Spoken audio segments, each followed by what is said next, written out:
كفاني علم ربي۔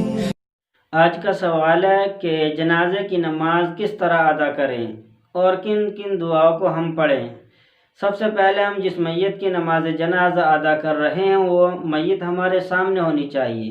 اس کے بعد نیت کریں۔ نیت اس طرح کرنی ہے، نیت کی میں نے 4 تکبیرات نماز جنازہ فرض کفایہ، ثنا اللہ تعالیٰ کے واسطے، درود شریف نبی اکرم صلی اللہ علیہ وسلم کے واسطے، دعا اس میت کے واسطے۔ اور اگر کوئی آدمی اس طرح نیت کر لے کہ میں اس میت کی جنازے کی نماز ادا کر رہا ہوں، پیچھے اس امام کے منہ میں کعبے کی طرف کو، تب بھی نیت ہو جائے گی۔ اس کے بعد اپنے دونوں ہاتھوں کو کانوں تک اٹھاتے ہوئے نیت باندھ لیں، اللہ اکبر کہتے ہوئے، اور سبحانک اللہم پڑھیں۔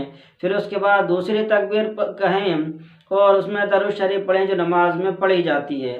اسی طرح پھر تیسری تکبیر کہیں اور اس کے بعد دعا پڑھیں، اللہم اغفر لحینا و میتنا و شاہدنا و غائبنا و صغیرنا و کبیرنا و ذکرنا و انسانا، اللہم من احیتہ منا فاحیہ علی الاسلام و من توفیتہ منا فتوفاہ علی الایمان۔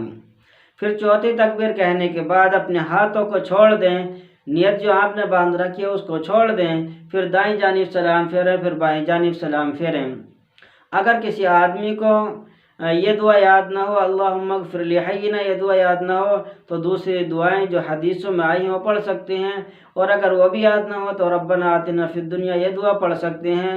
اسی طرح اگر میت جو ہے نابالغ لڑکے کی ہے تو اس کے لیے دعا پڑھیں، اللہم اجعلہ لنا فرطا واجعلہ لنا اجرا وذخرا واجعلہ لنا شافیا ومشفعا۔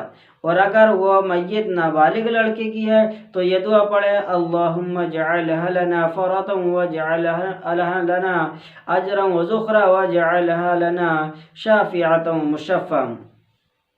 اگر کوئی آدمی جنازے کی نماز میں اس وقت شرکت کرے جب امام 2 تکبیریں کہہ چکا ہے، تو جو آدمی پیچھے سے آ رہا اس کو چاہیے کہ وہ ایک دم سے نیت نہیں باندھے بلکہ تیسری تکبیر کا انتظار کرے۔ جب امام تیسری تکبیر کہے تو وہ جو بعد میں آنے والا ہے اپنی تکبیر کہے اور امام کے ساتھ شریک ہو جائے۔